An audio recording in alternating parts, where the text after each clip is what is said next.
जय माता दोस्तों। आज मैं आपको मूलांक 1 वाले जातकों के बारे में, यानी कि उनके अंदर कौन-कौन सी कमियाँ होती हैं, कौन-सी खूबियाँ होती हैं, ये आपको इनकी विशेषताएँ बताने जा रही हूँ। तो जैसे कि अगर मूलांक 1 वाले जातक के अंदर सबसे पहले आपको बताती हूँ इसके अंदर इनके अंदर क्या-क्या खूबियाँ होती हैं, क्या-क्या अच्छाइयाँ होती हैं। तो सबसे पहला तो ये जातक होते हैं बहुत ज़्यादा स्वाभिमानी होते हैं, महत्वाकांक्षी होते हैं और दृढ़ इच्छा शक्ति वाले होते हैं। और दूसरा, ये न तो किसी से दबना पसंद करते हैं, न किसी को दबाना पसंद करते हैं। और तीसरा, इनके अंदर सहन शक्ति बहुत ज़्यादा होती है। और चौथा, इनके जीवन में चाहे कितने संघर्ष और परेशानियाँ आएँ, ये इनसे सीख कर अपने जीवन में हमेशा क्रियाशील रहते हैं।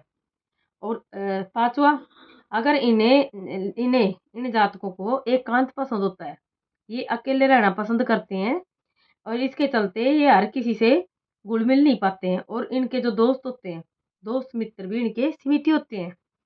और छठा, जब इन्हें गुस्सा आता तो बहुत ज़्यादा आता है और गुस्से की अधिकता के चलते इनके शरीर में पित्त की अधिकता पाई जाती है। और सातवां, ये जिनसे मित्रता करते हैं उसे जीवन भर निभाते हैं। इनकी मित्रता में छल या कपट या स्वार्थ नहीं होता। चाहे दोस्त थोड़ी हों लेकिन ये उन दोस्तों से अपनी दोस्ती को पूरे उम्र भर निभाते हैं। और आठवां, ये लोग खुद दुःख उठा लेते हैं। दुःख और परेशानी में पड़कर दूसरों को ऊँचा उठाते हैं, दूसरों का सहारा बनते हैं। और नौवां, इनके अंदर नेतृत्व की भावना कूट-कूट कर भरी होती है। और 10वां, इनमें ये बड़ी ख़ासियत होती है कि ये लोग शारीरिक कार्यों के साथ-साथ मानसिक कार्य भी बड़ी दक्षता के साथ कर लेती हैं। और 11वां, ये जातक सत्यवादी होती है, हमेशा सत्य बोलते हैं और सत्य का ही साथ देते हैं। इनको झूठ बोलना बिल्कुल भी पसंद नहीं होता है। और 12वां, ये जातक नेतृत्व की भावना के साथ-साथ दूरदर्शी भी होते हैं, जिसके चलते ये अपना प्रभाव हर जगह बना लेते हैं। और 13वां, ये अपने कार्य में दखल-अंदाज़ी बिल्कुल भी पसंद नहीं करते। जो भी काम करते हैं खुद के दम पर करते हैं, दूसरों का सुझाव गाइड करना इनको पसंद नहीं आता है। यानी कि दूसरे को कार्य में दखल देते नहीं हैं, तो खुद के कार्य में दखल पसंद करते नहीं हैं। और 14वां, ये जातक जितना कमाते हैं, उतना ही खर्च भी कर देते हैं। जहाँ पैसों की मदद की ज़रूरत होती है, वहाँ मदद भी करते हैं ऐसे जातक, यानी मददगार साबित होते हैं।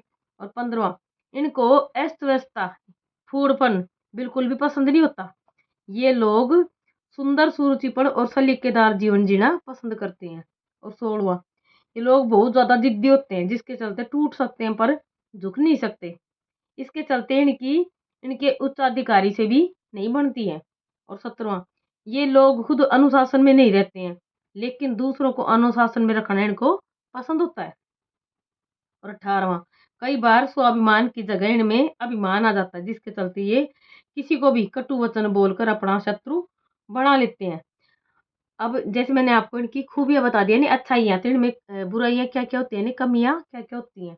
तो सबसे पहली कमी होती है इनके अंदर, इनको जो होता है मानसिक तनाव, ये हमेशा मानसिक तनाव से घिरी रहती है, इसलिए इन्हें मानसिक तनाव से दूर रहना चाहिए।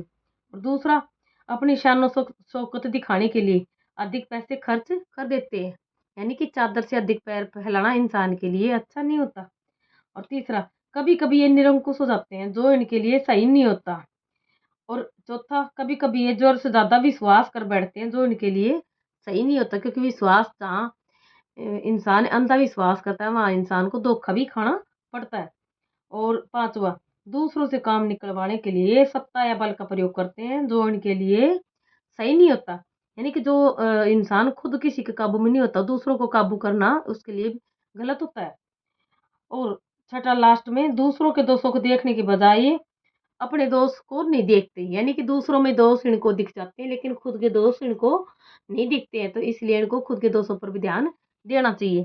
तो इसके लिए उपाय, यानी कि जो भी ये इनके जीवन पर जो अशुभ प्रभाव होता है, अशुभ इनको देखने को मिलता है, उसके लिए, उसको शुभ बनाने के लिए क्या उपाय करें? तो उपाय हैं, ये लोग अगर रोज़ाना नित्य नियम से सूर्य को जल दें, तांबे की लोटे में जल भर के थोड़ा गुड़ डाल करके अगर रोज़ाना सूर्य को जल दें और रविवार का व्रत रखें तो बहुत अच्छी बात है, नहीं तो रविवार के दिन नमक का सेवन ना करें, नहीं करते हैं तो इनके लिए बहुत ज़्यादा शुभ होता है। जय माता दी।